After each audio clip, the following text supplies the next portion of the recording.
बाद बेटा डिसऑनर है, इंडोर्स करना है।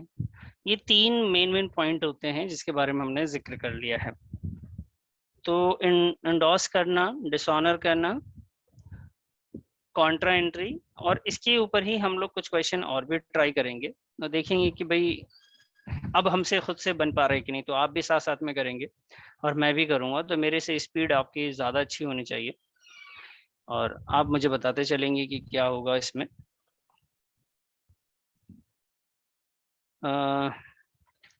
कौन सा क्वेश्चन उठाया जाए? एक मिनट। 8B तो हम लोगों ने कर लिया था, और उसके बाद है question number 9।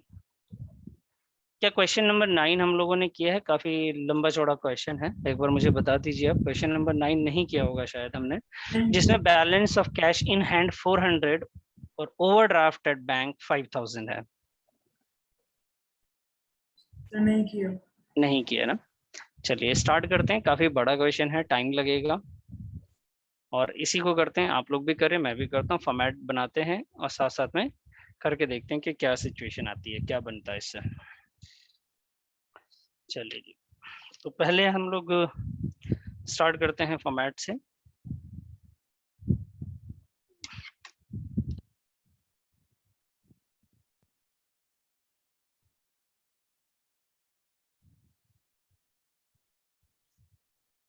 Cash book. Sir एक बार बता दो कौन सा वाला क्वेश्चन है, क्वेश्चन 9?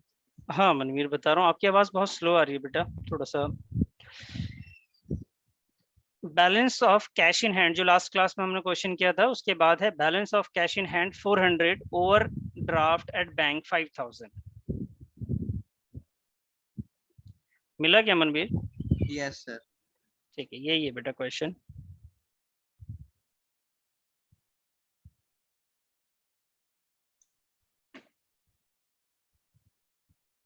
तो पहले हमारे पास फॉर्मेट बनाते हैं, आप लोग भी साथ साथ में करके देखिए, टाइम लगेगा इसमें, तो इत्मीनान से करेंगे, अपने से खुद से ट्राई करें आप।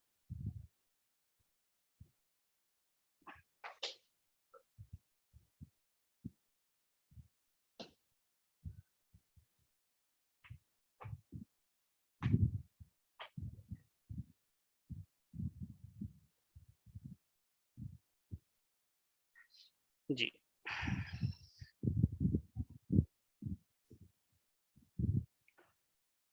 सबसे पहले हमारे पास यहाँ पे date,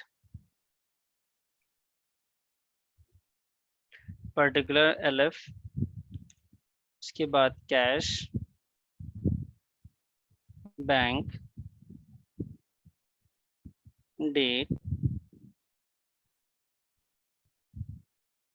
particular, LF, cash and bank.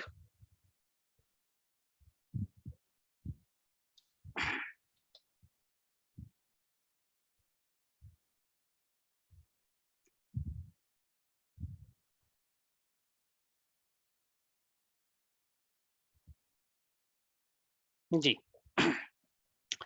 तो कैश बुक का हमने फॉर्मेट तैयार कर लिया, मुझे उम्मीद है कि आप लोगों ने भी कर लिया होगा। अब स्टार्ट करते हैं। तहा, क्वेश्चन है आपके पास?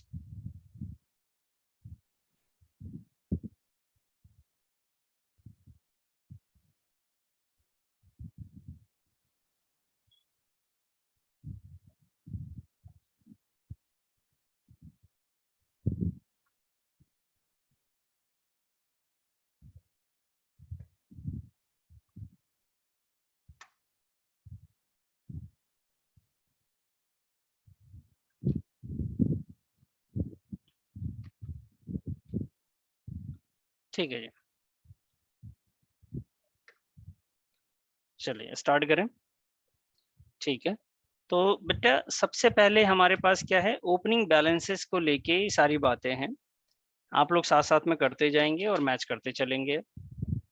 ओपनिंग बैलेंसेस को लेके है, तो balance of cash in hand लिखा हुआ है बेटा 2017 का, तो हम ना यहाँ पे डेट डाल देंगे पहले 2017, और उसके नीचे 1 अप्रैल कैश इन हैंड है तो हम यहाँ पे लिखेंगे टू बैलेंस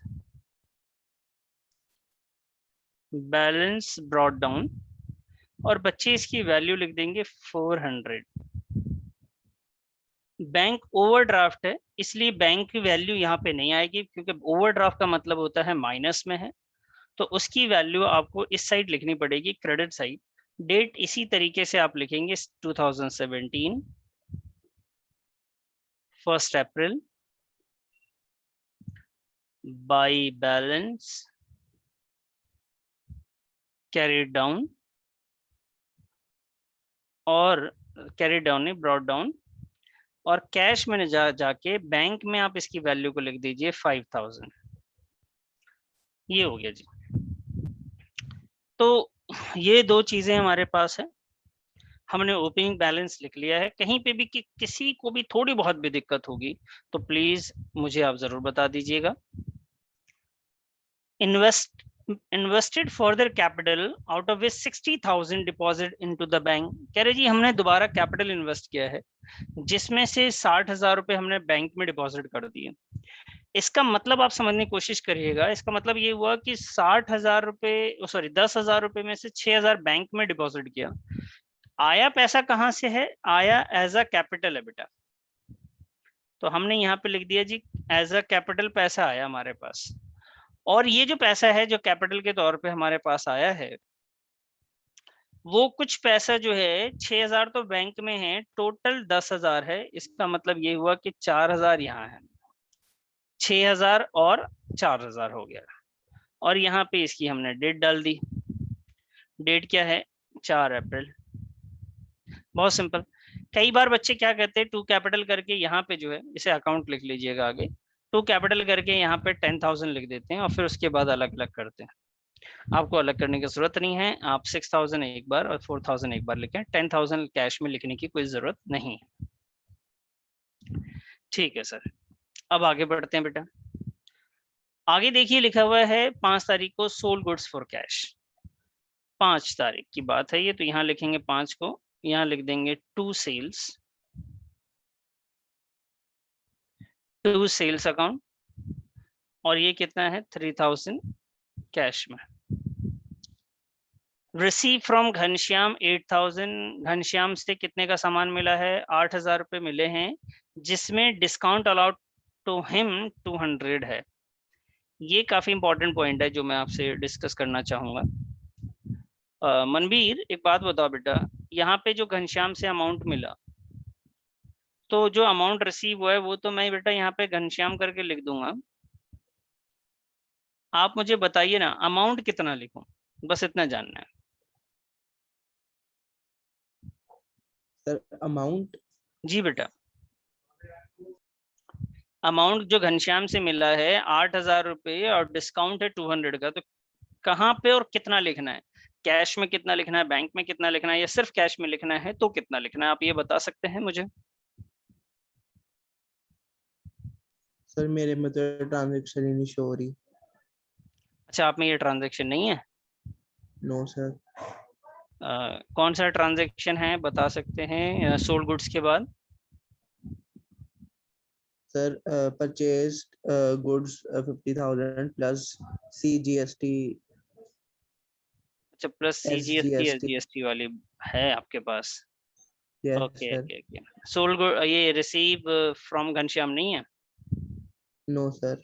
हम्म, चलिए कोई बात नहीं, मैं, आप ध्यान से समझते जाएं। यहाँ पे एक रिसीव फ्रॉम घनश्याम है और जिसकी वैल्यू है बेटा रिसीव फ्रॉम घनश्याम में 8,000, रिसीव्ड वर्ड लिख दिया है, तो हम ना 8,000 ही उसका कैश में लिखेंगे, उसके डिस्काउंट से हमें कोई मतलब। फिर आपकी जो बुक है उसमें लिखा हुआ है परचेज गुड्स फॉर कैश, यही है बेटा परचेज गुड्स? Yes sir. 10 तारीख की बात है, यस सर। तो बाई परचेजेस लिख देंगे, बाई परचेजेस अकाउंट, और उसकी जो वैल्यू है 5,500 है, उस 5,500 को यहाँ पे लिख देंगे। और कुछ है? No sir. 11 तारीख में देखिए पेड टू राम विलास राम विलास को हमने पेमेंट करा है जो कि हमारा क्रेडिटर है, तो बेटा हम लोग लिखेंगे by Ram Vilas.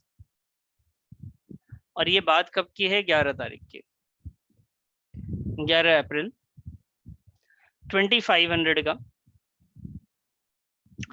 Our creditor 2500 paid to Ram Vilas, our creditor 2500. Discount allowed by him 65 rupees. Discount allowed by him 65 rupees.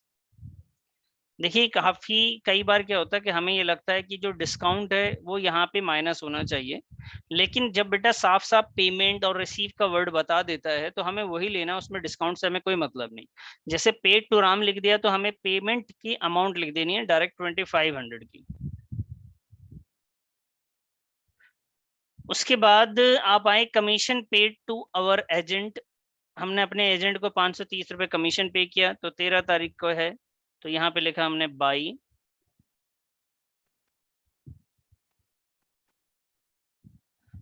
Commission account, और ये हमने पेमेंट कितनी करी है? 530 की। 14 की बात है बेटा, ऑफिस फर्नीचर परचेज फ्रॉम कैशव। कैशव से हमने ऑफिस फर्नीचर खरीदा, और ये जो खरीदा है ये हमने कैश में खरीदा है। अगर कैश में खरीदेंगे तो पैसा जाएगा बेटा, तो बाई फर्नीचर हमने यहाँ पे लिख देना है बेटे, बाई फर्नीचर अकाउंट, और उसकी वैल्यू जो है वो है 200 रुपीज की। क्लियर है मनवीर? बात समझ में आ रही है बच्चे? Yes sir. Sparsh? Yes sir. Clear है? ये कर रहे हो आप? कर रहे हो क्वेश्चन को? Yes sir. कौन सी डेट तक पहुंच गए? 16 पे हम। 16 पे हैं आप। अक्षिता आप कर रही हैं बेटा? यस कौन सी डेट तक हैं आप? साथ साथ में चल रही हैं, आगे हैं? सर, साथ ठीक। चेतना आप बच्ची? यस सर, आप साथ साथ में कर रहे हैं या मुझसे आगे चल रही हैं? साथ साथ कर रहे हैं। मेरी बुक में सेम क्वेश्चन नहीं है। अच्छा, सेम क्वेश्चन नहीं है, तो आपको समझ में आ रही है बात जो मैं बोल रहा हूँ? Yes sir. और तहा? तहा यस सर। साथ साथ में कर रहे हो या आगे आगे कर रहे हो बेटा? साथ साथ ही कर रहा हूँ। साथ साथ ही कर रहे हो, ठीक है। कोई डाउट हो तो पूछ लीजिएगा बिल्कुल। 14 में दो, एक तो ऑफिस फर्नीचर की बात थी, दूसरे 14 को आप देखेंगे रेंट पेड की बात है। तो हमने 14 को यहाँ पे लिखा रेंट पेड, यहाँ लिख दिया भाई by rent account, by rent account, और वो कितना लिख दिया हमने? 50। बाई रेंट अकाउंट हमने लिख दिया 50। 14 को एक और चार्जेस है, इलेक्ट्रिसिटी चार्जेस, तो यहाँ लिखेंगे बाई इलेक्ट्रिसिटी चार्जेस, और ये कितना है जी? 10 रुपीज। उसके बाद आइए लिखा हुआ 16 drew cheque for personal use. 16 को है बेटा ड्रू चेक से पैसे निकाले हैं फॉर पर्सनल यूज। अब बात यह है कि चेक से आपने पैसे निकाले पर्सनल यूज के लिए, तो उसको तो हम लोग ड्राइंग्स कहते हैं बेटा, जब पर्सनल यूज के लिए कोई पैसे निकाले जाएं। और अगर आपने चेक से निकाला है तो उसकी वैल्यू बैंक में से डिडक्ट करी जाएगी, जिसकी वैल्यू है 850 रुपीज। 17 है बेटा कैश सेल्स। 17 को क्या लिखा हुआ है? Cash sales. कैश सेल्स का मतलब है सामान जो हमने बेचा है वो कैश में बेचा है और हमारे पास पैसा आएगा, तो हम यहाँ लिखेंगे जी टू सेल्स अकाउंट और वैल्यू लिख देंगे टू सेल्स अकाउंट, और आगे वैल्यू लिखेंगे 17 और 4। इसकी वैल्यू है बेटा 2500। 18 में कलेक्शन फ्रॉम अतुल से कलेक्शन मिला है हमें 4000 रुपये, और उसको जाके हमने डिपॉजिट करा है बैंक में 19 तारीख को। ध्यान से समझिएगा, ये काफी इंपॉर्टेंट क्वेश्चन है। इस लाइन में इंपॉर्टेंट बात है बेटा, वो लिखा हुआ है कलेक्शन फ्रॉम अतुल से पैसे मिले। ठीक है सर, मिले होंगे। डिपॉजिटेड इन द बैंक, और उसको हमने बैंक में जमा किया लेकिन 19 तारीख को। भाई रिसीव 18 को हुआ है ना, तो 18 तारीख को तो आपके पास कैश रहा होगा। तो आप यहाँ पे अतुल से जो पैसे आएंगे, अतुल से जो पैसे आएंगे वो कितना आया? अतुल से पैसा जो आया है बेटा वो आया है 4000। अतुल से जो अमाउंट आया है वो 4000 आया है, और उसको बाद हमने जाके बैंक में डिपॉजिट कर दिया। वो हमने डिपॉजिट किया बेटा 19 तारीख को, ठीक है। उसी स्टेटमेंट में बोल दिया, अलग से नहीं बोला उन्होंने, 19 तारीख को। तो 19 तारीख को जैसे बैंक से आप डिपॉजिट कुछ जाओगे आप डिपॉजिट करने के लिए, तो क्या होगा पता है? बताइए सर क्या होगा? बेटा ये होगा कि जो आप बैंक में डिपॉजिट करोगे तो आपका जो कैश है वो बेटा कम हो जाएगा, और बैंक में आपका पैसा बढ़ जाएगा, जिसको हम लोग कॉन्ट्रा एंट्री कहते हैं। बैंक बढ़ जाएगा और कैश हमारा कम हो जाएगा। अच्छा सर, कैश कम हो जाएगा तो आपको 4000 रुपये अतुल से मिले थे, तो 4000 रुपये आप कैश कम करोगे? हाँ बेटा, और बैंक में 4000 मैं बढ़ा दूंगा। सर आपने पिछले ही डेट में डायरेक्ट बैंक में जमा क्यों नहीं किया? क्योंकि बेटा 18 तारीख को जमा नहीं हुआ था, 19 को हुआ था। अच्छा ये बात है सर, कैश हमने 4000 कम कर दिया, और रीजन हमने यहाँ पे लिखा कैश का पैसा गया कहाँ? तो हमने लिखा जी कैश का पैसा बैंक अकाउंट में गया। कौन सी डेट में गया? तो बेटा 19 को गया। क्या ये कॉन्ट्रा है? हाँ जी कॉन्ट्रा एंट्री है। और उसके बाद हमने बैंक में आके 4 जब लिखा तो इन्होंने पूछा कहाँ से आया, हमने बोला जी कैश डिपॉजिट किया। सर अतुल क्यों नहीं लिखा? बेटा अतुल से कल आया था, आज तो कैश हमने अपने पास से निकाल के दिया है उसे, और ये भी कॉन्ट्रा एंट्री है। तो इस बात का ख्याल रखेंगे कॉन्ट्रा एंट्री के दौरान एक एक बात का कि क्या लिखना है, क्यों लिख रहे हैं इस तरीके से, ठीक है जी। अब आइए नेक्स्ट सिचुएशन में, जो कि हमारी 19 तारीख के बाद एक और 19 तारीख की डेट दी हुई है, drew from bank for office use. देखिए वापस से कॉन्ट्रा एंट्री आ गया बेटा। उसने बोला ड्री फ्रॉम बैंक, बैंक से पैसे निकाल ले। क्या बोला बेटा? ड्रू फ्रॉम बैंक, बैंक से पैसे विड्रॉ किए हैं हमने। तो बैंक से अगर पैसे विड्रॉ करते हैं तो बेटा हमारा जो बैंक होता है उसकी वैल्यू कम हो जाती है, और कैश में हमारे पास उसकी वैल्यू इंक्रीज हो जाती है, ठीक है जी। तो बैंक हमारा कम हो गया और कैश की वैल्यू हमारी क्या हो गई है? इंक्रीज हो गई, ठीक है सर, हो गई होगी। तो बैंक को हम कम कर लेते हैं, कॉन्ट्रा एंट्री होगी वापस से। बैंक हम कम करेंगे, कितने से कम करना है भाई? तो बैंक हमने जो कम करना है बेटा 500 से कम करना है। क्या रीजन लिखना है? हम लिखेंगे जी हमने कैश निकाल लिया, और हम 500 रुपये जाके बढ़ा भी देंगे कैश में। बोलेंगे कहाँ से आया, तो हम लिखेंगे भाई ये पैसा हमारे बैंक अकाउंट से आया है, और डेट डाल देंगे यहाँ पे। क्या डेट रहेगी? डेट है बेटा 19/4 की, 19/4 की डेट रहेगी। अच्छा सर, ये तो कॉन्ट्रा एंट्री से कोई बहुत ज्यादा मुश्किल काम नहीं है बेटा, मुश्किल नहीं है, लेकिन कैश बुक में पता क्या होता है, सबसे ज्यादा प्रॉब्लम अगर किसी बच्चे को कुछ होती है तो वो है कॉन्ट्रा एंट्री। अब आपको जितना भी आसान लगे, लेकिन आप भी कुछ दिन बाद भूल जाओगे। ऐसे ही होता है ना, बच्चे तो ऐसे ही होते हैं, भूलने के लिए ही तो पढ़ते, तो सब भूल जाते हैं। चलिए, मुझे उम्मीद है कि अब तक आपको बात समझ में आ रही होगी, और नहीं आ रही होगी तो आप मुझे बताइएगा। ये कॉन्ट्रा एंट्री था, तो हम यहाँ पे सी लिख देंगे।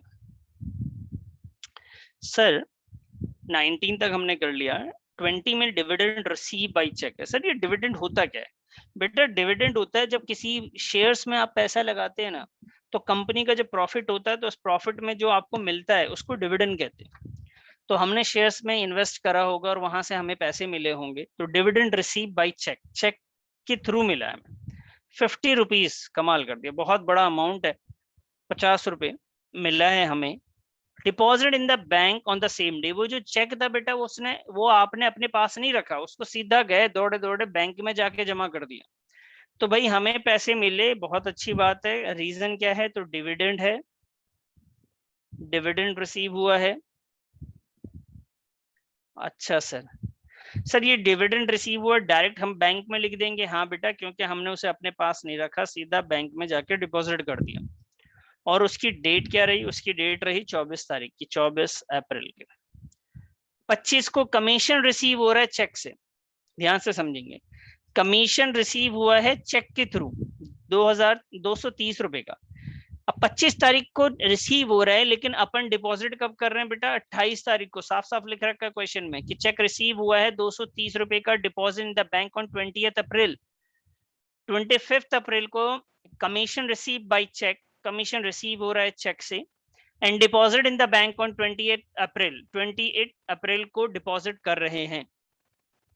मुझे एक बात आपको बतानी पड़ेगी कि इसको अपन कहाँ लिखेंगे, ये बात मैं आप सभी लोगों से पूछूंगा। इत्मीनान से आप लोग अपने जवाब दीजिए, कोई डाउट होगा तो वही पूछिएगा मुझसे।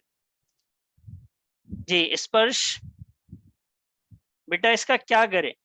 जो चेक हमें मिला है उसका क्या करें? और हम सीधे 28 की एंट्री करेंगे 28 की करें, 25 की नहीं करेंगे? तो शायद नहीं करेंगे। ओके ठीक है। अक्षिता क्या करेंगे बच्ची?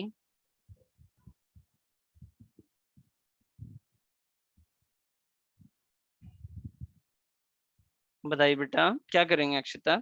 यस क्या करें? क्वेश्चन पता है कौन सा है? लाइन बताऊं फिर से पढ़ के?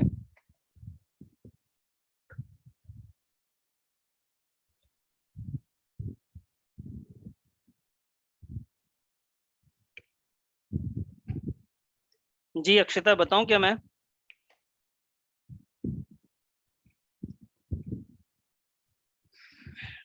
जी चेतना बताइए बेटा।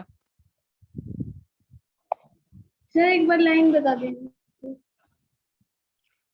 Commission received by check 230, deposit in the bank on 20th April. Commission receive 25 अप्रैल को हुआ है।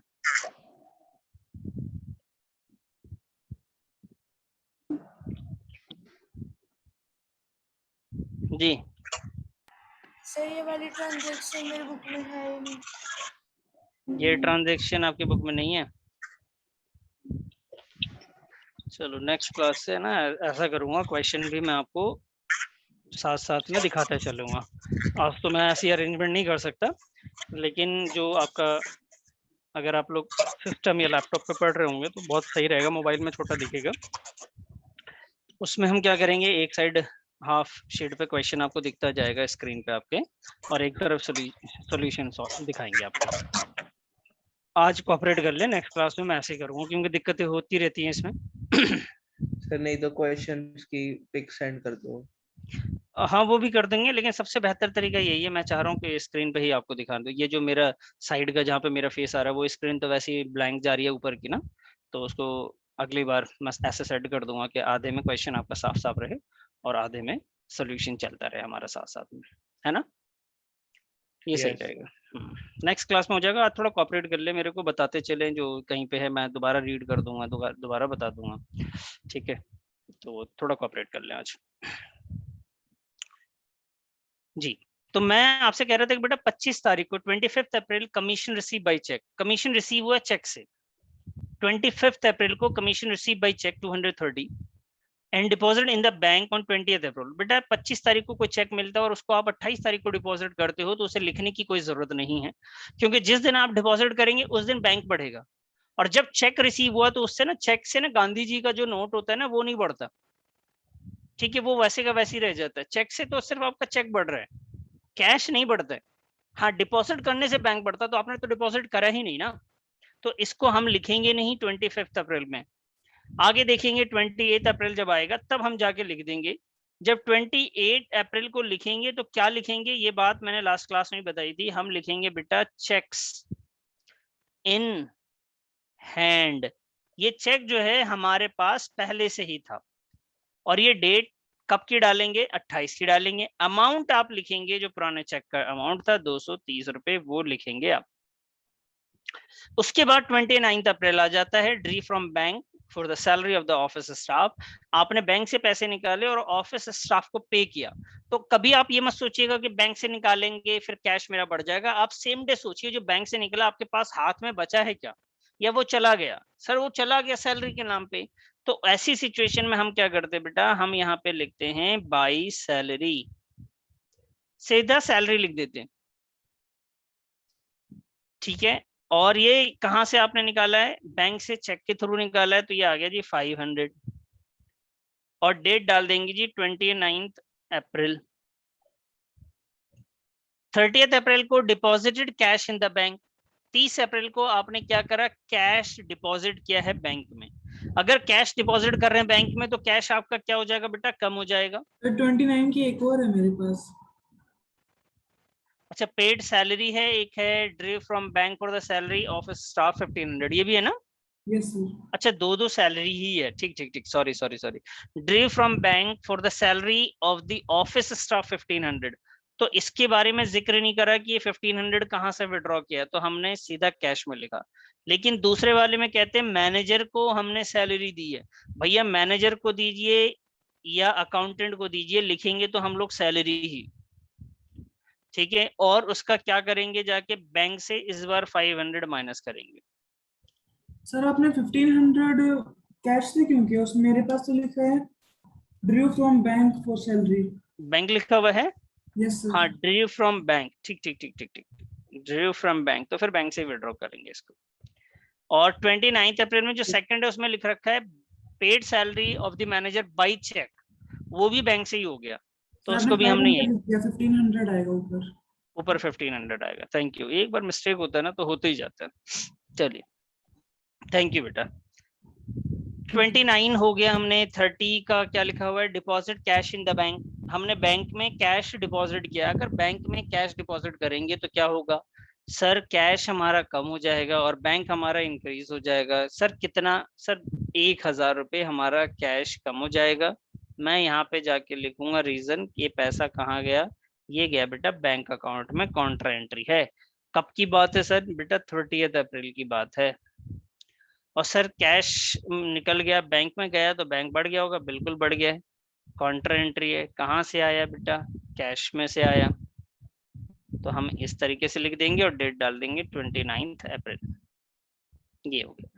अभी कुछ नहीं करना है सर, बस सिंपल सा है, आपको बैलेंस करना है, इसके अलावा हमें कुछ और नहीं करना है। यहाँ पे हमें बैलेंस निकालना है, बैलेंस सीडी, बस ये छोटा सा काम है। हमें क्या करना है बेटा? बैलेंस सीडी हमें निकालना है, ठीक है जी।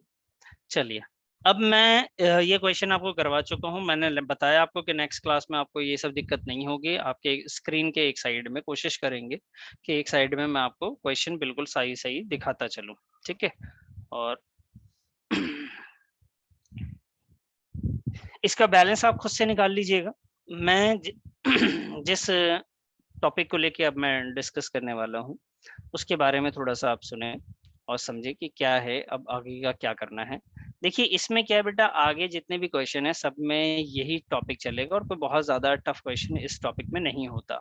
जो मैं आपको बता रहा हूँ हल्का फुल्का जीएसटी वगैरह का आता है, तो अभी हम लोगों ने जीएसटी के बारे में उतना जिक्र किया नहीं है। वो डिपेंड करता है आपके स्कूल में जीएसटी हो तो मुझे बताइएगा, तो मैं आपको जीएसटी करवा दूंगा। वापस आते हैं कि भाई इसमें जो प्रॉब्लम क्रिएट करने वाली चीज है ना, बस वही है, कॉन्ट्रा एंट्री से रिलेटेड क्या होता है और एंडोस क्या होता है, डिसऑनर क्या है, ये सारी चीजों को हमें जानना है। इसको हम लोग अच्छे से जान लें, वो क्लियर हो जाएगा हमारा, ठीक है। तो मैं कुछ चीजें आपको, कुछ सवाल है मेरे, वो आप मुझे बताते चलेंगे। मैं आपसे पूछ रहा हूँ, जैसे हमने बेटा चेक रिसीव किया, check received on 30th April, rupees 1000 from Asif, ठीक है जी। check receive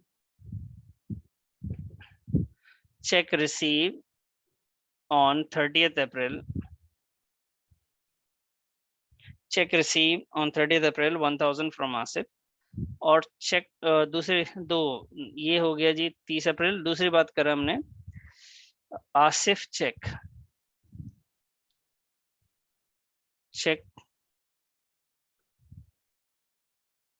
deposited into bank, Asif check deposited into bank on 1st May ठीक है, ये लाइनें हैं, मैं जिनसे पूछूंगा वो मुझे बताएंगे। अक्षिता बेटा, अक्षिता, यस सर। ये बच्ची मैंने 2 लाइनें लिखी हैं आपके सामने, आपको दिख रही हैं ये? सर मैं ब्लर है थोड़ा। ब्लर है, मैं रीड करता हूँ, आप ध्यान से देखिएगा, ठीक है।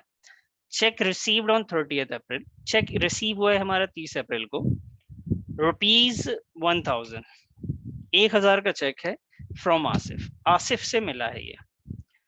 और दूसरा पॉइंट लिखा है मैंने, Asif check deposited into bank on 1 मई, 1 मई को हमने जाके उसको डिपॉजिट कर दिया।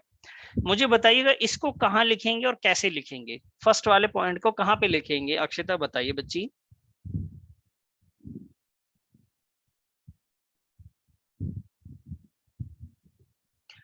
गलत हो जाए कोई प्रॉब्लम नहीं बेटा, आप बताइए, मैं सिखाने के लिए ही बैठा हूं आपको। सर बैंक में ₹1000। बैंक में ₹1000 प्लस, यानी डेबिट साइड या credit side? Sir debit. Debit side, okay, क्योंकि चेक रिसीव हुआ बढ़ गया होगा, ठीक है। और यहाँ पे Asif cheque deposit into the bank 1 मई, लेकिन बेटा जो चेक रिसीव हुआ था वो 30th अप्रैल को हुआ था और डिपॉजिट हमने 1 मई को किया है, तो क्या 30th अप्रैल को बैंक हमारा इंक्रीज होगा? No sir. बेटा अगर किसी चेक को आप बाद में डिपॉजिट करते हो ना, तो उसको रिकॉर्ड ही नहीं करना है, कैश बुक में वो नहीं आएगा। फिर सर कहाँ जाएगा? बेटा उसका जर्नल बनेगा। क्या बनेगा?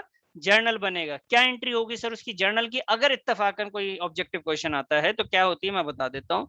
जब आपको चेक रिसीव करा आपने और डिपॉजिट नहीं किया, तो लिखते हैं cheques in hand account, cheques in hand account debit to Asif. ये है चेक रिसीव करने की एंट्री। और कोई भी पुराने चेक को बाद में डिपॉजिट करने के लिए जो एंट्री करते हैं वो करते हैं हम लोग bank account debit to cheques in hand account.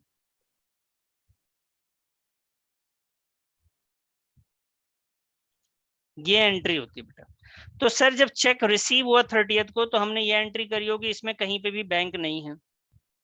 फिर चेक हमने जब डिपॉजिट किया 1 मई को, तो बैंक है, यानी ये जो फर्स्ट वाली एंट्री है वो कहीं कैश बुक में नहीं लिखेंगे, लेकिन हाँ सेकंड एंट्री जो है, सेकंड ट्रांजैक्शन जो 1 मई का है, वो बैंक अकाउंट में डेबिट साइड रिकॉर्ड किया जाएगा। ये पहली सीख थी जो हमने इस क्वेश्चन से समझा। दूसरी बात इसी क्वेश्चन में कि चेक हमें रिसीव होता है बेटा 30th अप्रैल को, ध्यान से सर सुनेंगे एक सभी डाउट लोग। है जी बेटा बोलिए स्पर्श। सर, अगर क्वेश्चन में सिर्फ इतना लिखा हो, चेक रिसीव्ड ऑन 30 अप्रैल जी ₹1000 फ्रॉम आसिफ, हाँ और सेकंड पॉइंट ना लिखा हो पूरे क्वेश्चन में, तो बेटा, क्या पूरे करें? क्वेश्चन में रीड करना, अगर सेकंड पॉइंट नहीं है तो इसका मतलब वो चेक ना सेम डे डिपॉजिट हुआ होगा। Okay sir. ठीक है, अगर नहीं है कुछ उसके बारे में कोई भी जिक्र, तो इसका मतलब है सेम डे डिपॉजिट हुआ होगा। ठीक है, मैं एक क्वेश्चन और लिखता हूँ और फिर मैं आपको दिखाता हूँ।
जी बेटा, देखिए इसमें ना 4 पॉइंट मैंने अनिल से रिलेटेड और चेक से रिलेटेड दिया आपको, और अच्छे से समझिएगा।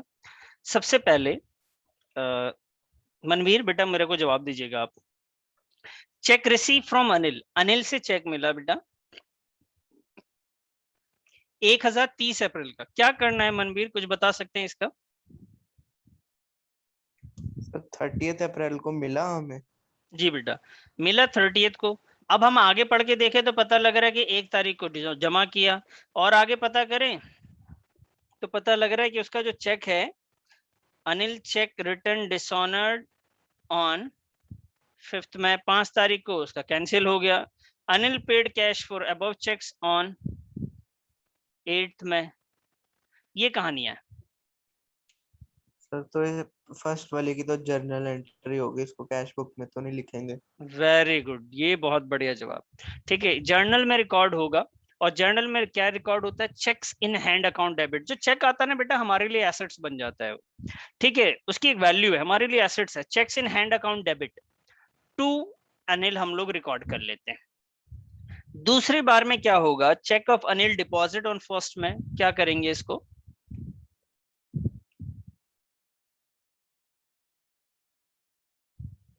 जी मनवीर बताइए बेटा। जो मैं को हमने जाके डिपॉजिट कर दिया उसका चेक, उसको क्या करेंगे? कहीं लिखेंगे? सर उसको भी जर्नल एंट्री में लिखेंगे, क्योंकि अभी नहीं हमारा बेटा, इसको बैंक अकाउंट में रिकॉर्ड करेंगे, है ना? क्यों सर, क्यों ऐसा कर रहे हैं बेटा? अनिल डिपॉजिट किया ना, अनिल का चेक को हमने डिपॉजिट किया है। क्लियर है? हमने क्या यस किया सर। बेटा?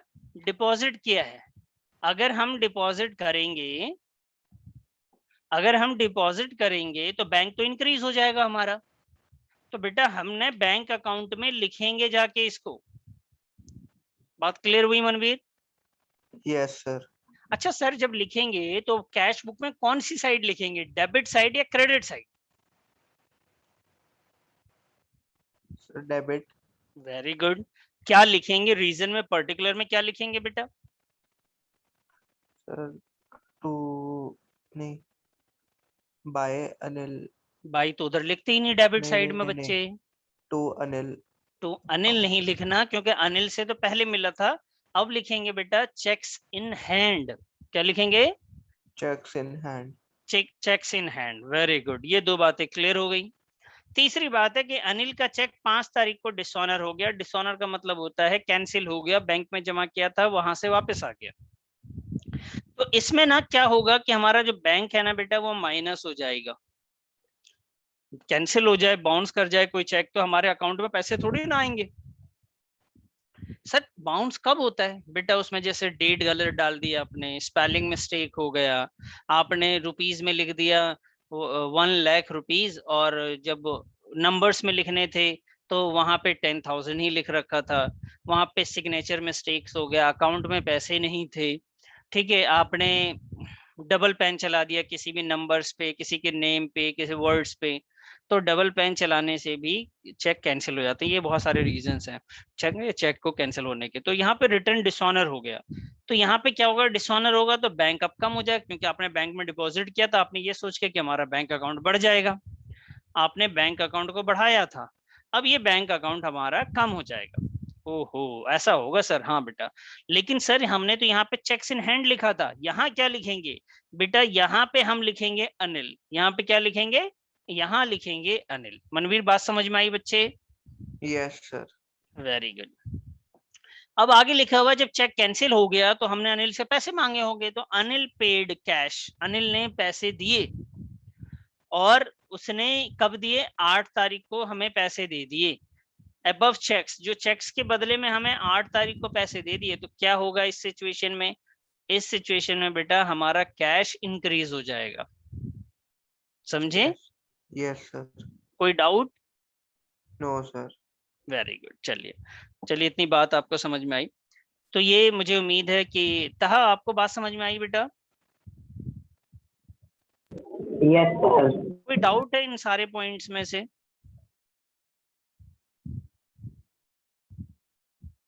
तहा कोई डाउट है? नो। चलिए अब देखिए, मैं एक बात करता हूं आपसे। देखिए कई बार ऐसा भी होता है, मैं ध्यान से समझिएगा, ये लाइन नहीं होता क्वेश्चन में, ये लाइन नहीं था, लिखा हुआ था चेक रिसीव्ड, तो इसका मतलब चेक सेम डे डिपॉजिट हो गया था। क्योंकि डिपॉजिट का कहीं भी जिक्र नहीं है, कैंसिल का जिक्र है, तो भाई कैंसिल तो तभी होगा जब डिपॉजिट हुआ होगा। चेक रिसीव इसका मतलब डिपॉजिट हो गया। क्लियर है? ये सारे पॉइंट्स आप लोगों को क्लियर होने चाहिए बिल्कुल। Yes sir. ठीक है सर, एक बात बताइए, यहाँ पे अगर ऐसा लिख दिया जाता दूसरे पॉइंट में कि चेक जो था अनिल चेक, अनिल चेक्स, है ना, अनिल का जो चेक था वो हमने इंडोर्स कर दिया था, इंडोर्स टू सुनील। अनिल के चेक को हमने किसको दे दिया बेटा? सुनील को दे दिया ऑन 1 मई, 5 मई को। बहुत इंपॉर्टेंट पॉइंट है, ध्यान से। चेतना जरा इधर ध्यान देना बेटा और मुझे बताना, चेक रिसीव हुआ अनिल से 30 तारीख को, क्या करेंगे बच्ची? सर इसकी जर्नल एंट्री। जर्नल एंट्री होगी, वेरी गुड। क्या कैश बुक में रिकॉर्ड होगा? No sir. ठीक। Anil cheque endorse to Sunil, Anil का जो चेक था वो सुनील को दे दिया, क्या ये चेक कैश बुक में रिकॉर्ड होगा? No sir. ये भी नहीं होगा, क्योंकि हमने जो चेक दिया किसी और को दिया, हमारे अकाउंट में तो आया ही नहीं। Very good. अब जो चेक कैंसिल हो गया तो क्या ये रिकॉर्ड होगा? बेटा ना ये सर। भी रिकॉर्ड नहीं होगा, क्योंकि जब आपके पास चेक आया था तो आपने किसी और को दिया था, तो वो आपको लाके दे देगा, आपके बैंक से पैसे नहीं कटेंगे। आपको, आपने बैंक बढ़ाया नहीं तो बैंक को माइनस करने की क्या जरूरत है आपको? फिर अनिल पैसे देगा तो कैश में रिकॉर्ड किया जाएगा, ये बात है बस।